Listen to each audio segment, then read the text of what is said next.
السلام عليكم.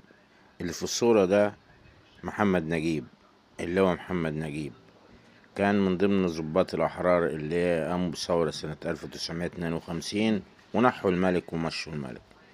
فالضباط الأحرار لقوه هو أكبر واحد سنا وله، فقالوا له فقالوا له يا ريس انت ايه تبقى الرئيس؟ قال ماشي خلاص. مسك رئاسة الجمهورية من 52 ل 54. كان عايز يخلي الحكم للشعب. يعني ايه؟ يعني يعملوا انتخابات وواحد من الشعب يبقى رئيس جمهورية.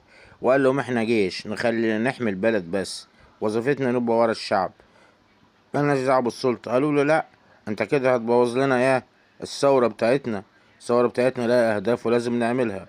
قال لهم لا، احنا جيش، الجيش ده ملهوش دعوة بالحكم، احنا نقف ورا الشعب بتاعنا. قالوا له لا، تعالى بقى. وراحوا واخدينه وحابسينه في فيلا. حبسوه في فيلا في المرج، وتحددت اقامته. قالوا له انت ما تطلعش من الفيلا ده، وملكش دعوه بالجيش خالص. وعزلوه من الرتبه بتاعته، وقعد في الفيلا دي لحد ما اتكل على الله مات. هو كان عنده حق والله. لو كان الحكم كان للشعب ما كانش ده بقى حالنا. بقى الحكم للجيش من ساعتها لحد دلوقتي ولحد بعدين كمان.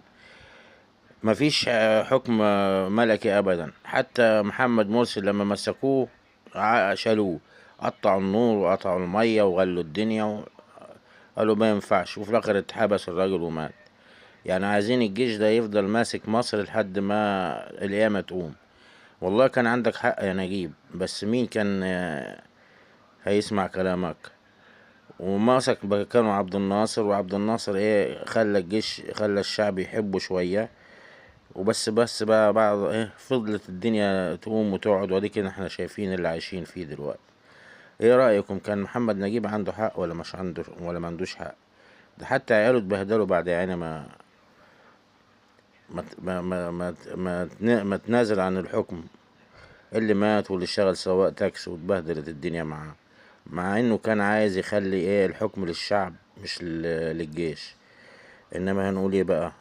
ومشت الدنيا زي ما الضباط الاحرار عايزين، واللي هو عايز يمسك الحكم للشعب اديكوا شايفين إيه اللي حصل له.